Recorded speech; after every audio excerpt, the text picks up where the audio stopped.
We hope you all had a wonderful Father's Day this weekend. Did you have a nice Father's Day? You started the Sunrise show this morning at 4:59 with that very question. And I guess you were very honest. The easy thing to do is say, yes, it was great. But your poor son was sick. Yeah, huh? one of the boys Saturday was like, I'm not feeling well. So Sunday we wake up thinking we're going to the baseball games because they had the games on Sunday. And he's like, I can't do it. Aww. And I know he never does that, right? No, he always makes school. Never misses a practice or a game. So I knew it was legit. But he said, and I think there was like a guilt thing going on. Because like, Dad, one of us had to stay home, Mom or Dad. And I'm the baseball guy, right? He's like, Dad, would you stay home with me? And I think it was basically like, would you pick your sick son over your baseball son today, please? It's Father's Day. Yeah. And I did. I said, fine. I'll stay home with you. And Mia's like, you're staying home? I'll stay home. I'll stay home. He asked. Yes. You had to do it. You're the dad. I couldn't say no to the boy. Good for you. Yeah. The other son had a clutch hit in the game, by the way. But I wasn't there to see it. Okay, I got our stream pulled up. Yes. Okay, so this morning there were some interesting social media events happening this weekend, such as Oj Simpson joining Twitter for the first time on Friday. That initially sparks a giggle from Grant. From young Grant, yes. So shaking behind the camera. Yeah, I mean, he's 71 now. He's golfing every day. He's out of prison, and now he apparently feels like he wants to weigh in on all the stuff that people say about him. So he started his own Twitter account. We'll kind of show you because today is the 25th anniversary of the Bronco chase. You all remember that? I remember where I was that day. So here is his Twitter account if you would like to follow him. He's the real OJ32. If you don't see it here, I didn't say it with this poorly lit shot here. Anyway, he has a couple of videos, 3 videos, I think. Him standing next to a pool, him in a chair, wishing people happy Father's Day. Also telling people he did not have an affair with Kris Jenner. Were people asking? Who cares? Yes. Okay. Everybody was asking. So people were asking about this affair? Well, there's always been rumors that Khloe Kardashian, who maybe, I don't know, people say doesn't really look a whole lot like the sisters. Taller than the 2 sisters? Yeah, and that she was maybe is OJ's daughter. So he denies the whole thing. He also says Happy Father's Day, and he's not going to be talking about the murder case from the 90s. He wants to talk football, fantasy football. That stuff aside, the Oj Simpson trial was the big, trial of the century, they call it. So our question today was, what was the first thing, like news-wise, that you saw on TV that was kind of like the biggest television news moment for you? And the answers are really, really fascinating of what people are posting on Facebook. It depends on how old you are, of course. You know, how long you've been watching TV, and I remember the Oj Simpson trial very well. When the verdict came down, I was in high school at Jesuit. I was in health class as a sophomore, I think, and teachers were scrambling in the hallways. I mean, everything came to a screeching halt, and they were looking for televisions on those rolling rack things, and we got one, and we rolled a television in, and they even said over the loudspeaker, like, the Oj Simpson verdict is about to come in. Jeez. And all of school stopped, and we watched it on TV. And of course, and then we actually, which I thought was interesting, got to talk about it and how we felt about it, and what we thought was going to happen in the world kind of after this acquittal, and even just about kind of the media landscape and how we all watched this trial and kind of grew up watching this. So where were you? Do you guys remember that? Absolutely. I was in college. I was at Temple University in Philadelphia. For the chase, I remember being at home, and I remember we were going out that night, and Buddy came over, and as he was coming over, I'm like, we can't leave yet. I'm watching, and 3 hours East Coast. I was 3 hours ahead of you were where glued you guys to the were at. TV. We went out to a bar that night. I was just turned 21 a month prior, and so we're at the bar, and of course, all the big screens in this bar we were at had the chase on. Everyone's still watching it. So again, it was about 9 o'clock at night, East Coast time, 6 o'clock here.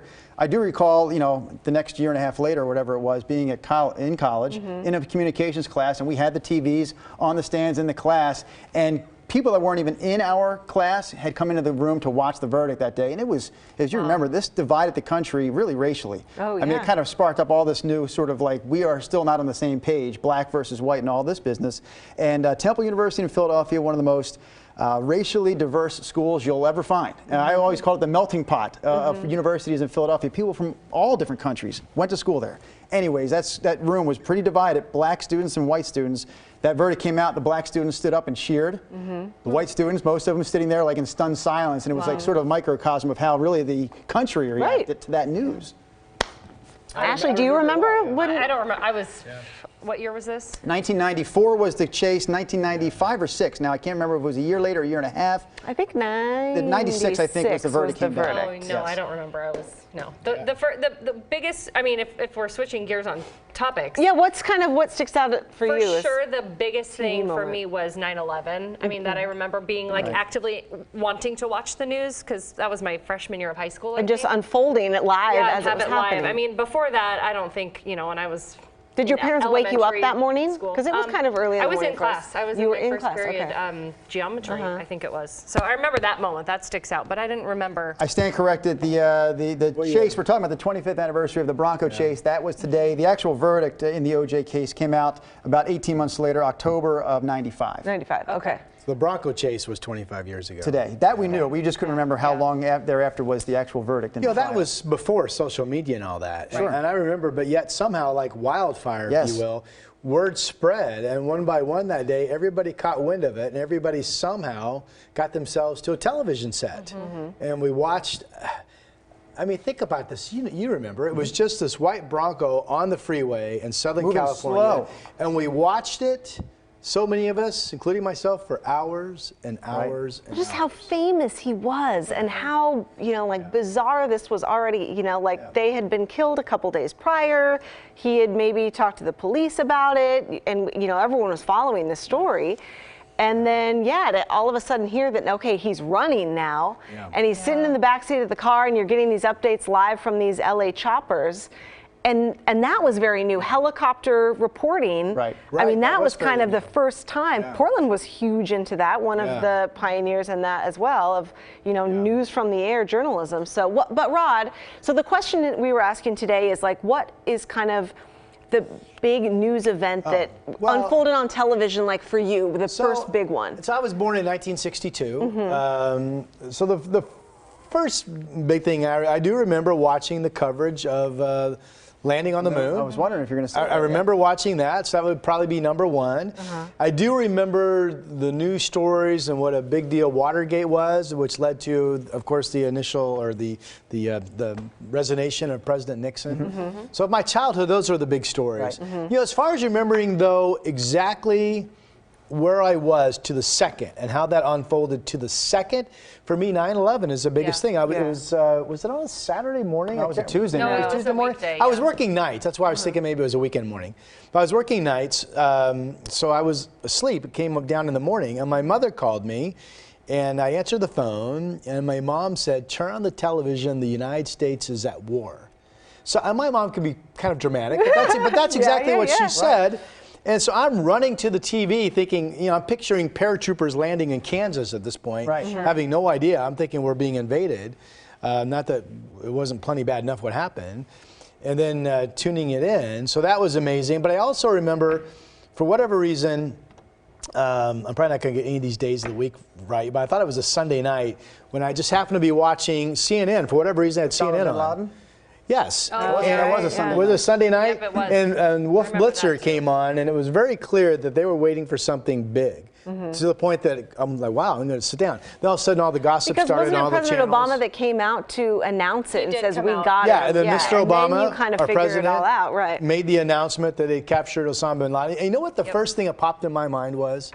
After that was, we live in a world now where I think we're guilty of it, but to me, every newsroom is just desperate to put up the breaking news package. We love to call anything breaking news. Didn't used to be that way. And when that broke, the first thing I thought in my mind when Mr. Obama announced what had happened was, now that's breaking news. It was something as an American citizen I wanted to know. I wanted to know as soon as it happened. I thought it was important to know that.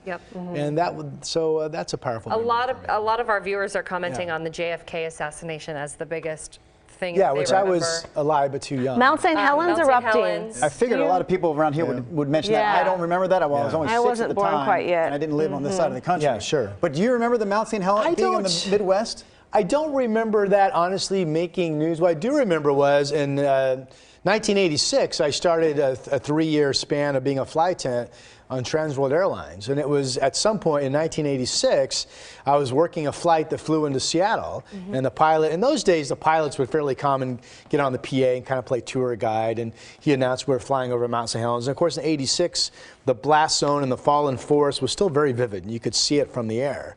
And I have that image in my mind of flying over in 1986 and going, wow. Yeah. During your first comments, I mean, like literally things are like flying through my head, so I got 3. I'll do them quick. Yeah. Number 1, you mentioned Osama bin Laden. Yeah. I told you I was in a bar watching the Oj Simpson chase 25 years ago this day. I was Were you also in in a a bar in watching? San Diego when the Osama bin Laden announcement came out, and that whole place just erupted in cheers. I don't know why, it's just coincidence. Those 2 things would happen while I was at a bar. Where were you at last night? Just curious. In my bed sleeping. Okay. Dude, you said your mom was the one who alerted you to what was happening on 9/11. Yeah. Same thing happened to me. Living out here, obviously right? our moms were up earlier than us probably. Yeah, right. I get a call from my mom on that Tuesday morning saying almost exactly what your mom said. Drew, you have to turn on the TV right now. All she said at that point was, "It is horrible. You have it is horrible." And I was like, "What is it?" And I clicked the TV and there we were watching it live.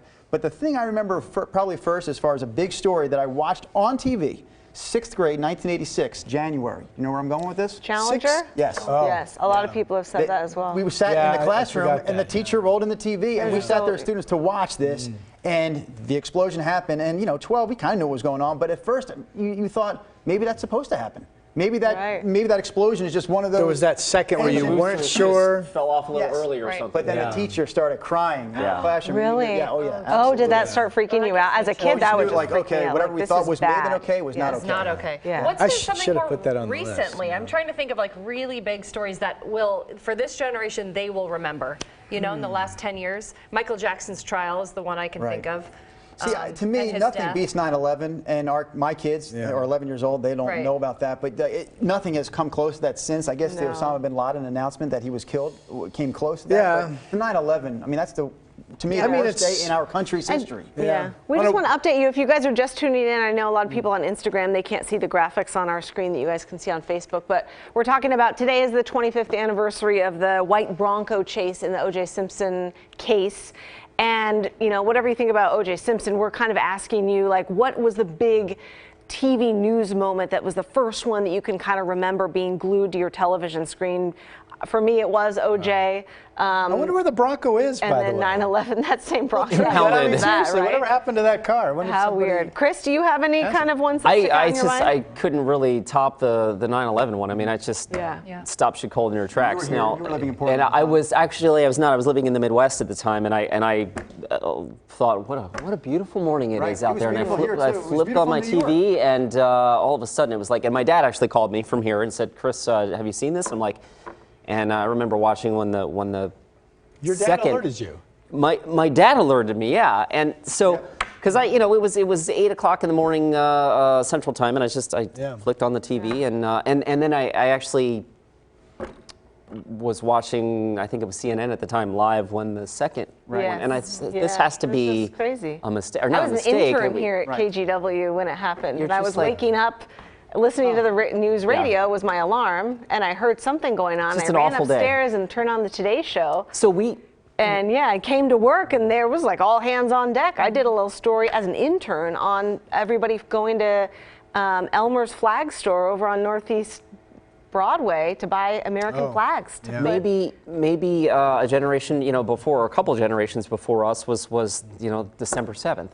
Right? I mean, I think a lot of folks in that era, December 7th was their 9/11, and so I wonder, it'd be kind of interesting to hear those people weigh in on, is it a similar feeling? Was one more impactful than the other? Or? Let's check out some of the comments. You guys are really that's letting us remember a bunch of ones. Princess Diana, So, Princess Diana, I remember that one. that's a good one. Yep. The JFK assassination as well. On television, Jason says, in 1986 in 5th grade, our teacher wheeled in the TV to watch the launch of Space Shuttle Challenger. In 70 or so seconds, it blew up. I don't think live television was the same after that. Cliff Mills, he remembers the JFK assassination. Let's see, sad face. The JFK assassination is really, it's just, maybe I shouldn't bring it up. I don't know. It's just one of those, you're watching. Linda. on live television. I think it was that sort of Mount signaled St. the end of an Helens. innocent time in America, right? To where you didn't ever think you could turn on the TV and see something, witness something like that. And now we're sort of, we're not expecting it every time, but we've seen enough of these horrible events. Yeah. Two more came to mind as I'm standing here. One, when I was probably 7, you remember this better than I do, but when President Reagan was shot. I was 7 years old. I don't recall it as vividly as I do the Challenger explosion, but I remember the news reports. And the president has been shot. But I want to say it was fairly quickly, maybe I'm wrong, but my memory tells me it was fairly quickly announced or known that, in fact, Mr. Reagan was going to be okay. Right. But at 7 years old, when you hear that, you just think shot dead. Like, you're whoa, get too intertwined as a 7-year-old. Even if that came out quickly, maybe I didn't hear it quick enough, but I remember thinking, he's not going to live. He's the president. He's going to die. But I can picture those news images in my mind of him being rushed into the car after the shots. Right. Perfectly. Brady. That video clip is permanently in my mind. Miriam says the end of the Vietnam War. Yeah. I was going to ask, do we have some happy, or I don't know if that's happy per se. But you know what I don't? There's a very when was that? In the early or the first landing on the mid-70s? moon. Patty says the first landing on the moon. That's my birthday, actually. I don't remember Vietnam being like a day of 10 years later. It's But officially The Rodney over, people King are out in the riots, streets the going LA crazy. riots, that was you guys, awful. of watching, that happen and the looting and all that stuff. Right. I do That took remember days. watching that. That Kinda was similar days. to what happened But in that St. Louis, one, right? that one night. When you saw that video of them pulling out Rodney King from the semi truck and just start beating him, and just what it did to the country is, that was before OJ, right? Was just a couple of years, but yes, it was. And that was still obviously very deep-seated, and then the OJ trial happens. Jess, our producer's got me here. The riots in LA after the Rodney King beating, 1992. Obviously, the OJ verdict came out 3 years later. 95. Yeah, 3 years later, 95 was that verdict, and there was a lot of racial tension in the country at that time. Absolutely. Gosh, and Columbine. I thought I saw that somewhere too. I was living in Colorado then. I was a freshman at University of Colorado Boulder when that happened, and it was 4/20, and of course all the students are out on the grass smoking pot. April 20th. On 4/20, yep. And I remember everyone saying it was going around, it's Hitler's birthday, it's Hitler's birthday. That's why this shooting's happening, and it's just like all these weird things just, a couple miles away from where I was. And that was, we were glued to the TV that day too. Is that I remember when a headline like that would just grab me and I was shocked.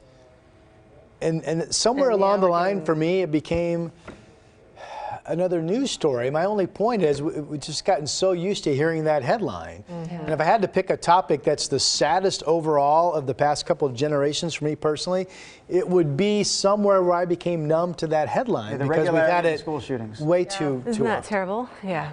Another one was that comes to my mind was the Oklahoma City bombings in '95. Timothy McVeigh. But Princess Diana, because some things, not the one story weighs more than another, but I definitely remember it was a Saturday night.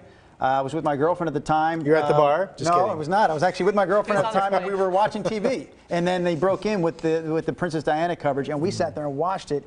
For again East Coast time into the overnight hours. And I remember thinking, they didn't announce it at first, but I just remember thinking, she is not alive. It took a long time before they made that announcement. You saw that crash scene, all the stuff on the, and then we talk about the paparazzi chasing her, and But it was covered for many hours as a Princess Diana in an accident, not Princess Diana is dead. And then the Philadelphia Inquirer the next morning came to the doorstep, and there it was, the big headline that she had died that night. So I'm with Chris. I need some more positive. yeah, how about some? Why do we always remember? Well, let's start that with, talks about our psyche, right? We're so wired to bad Let's news. go to 1982. It was the first World Series that I attended, and the Cardinals won that year. 1980. I remember that well. Do you believe in miracles? I mean, come on. That was a big, big moment in U.S. history. You don't break into regular programming, right? Traditionally with good news. Typically, right. That's a shame. I was just hoping to end it on a high note as well. We started with the Thanks OJ for trying. deal. Can I say one thing about that? I don't know if I've ever been more frustrated by a story, and the Kyron Horman case is right there with it, where you just want an ending, right? You want an ending. You want to know who did it. You want them to pay for the crime. And it always frustrated me that we didn't, whether you feel like OJ did it or not, and that's still a debate with some in the country. Okay, if it wasn't him, then who was it? And why don't we know? And why hasn't this person, been found and caught? Because it seemed like too messy of a crime for that not to have been found as who was guilty. Yeah. If you're if you're interested at all in that case, watch the FX show American Crime Story, the Oj Simpson Trial. Very well done. Yeah, it's really good. Thank you guys so much for chatting with us. We really appreciate it. We are live talking with you guys, sharing your comments every Monday through Friday at 7 a.m. on all your social media channels. We'll see you tomorrow. Good one. Bye. You know, the Challenger.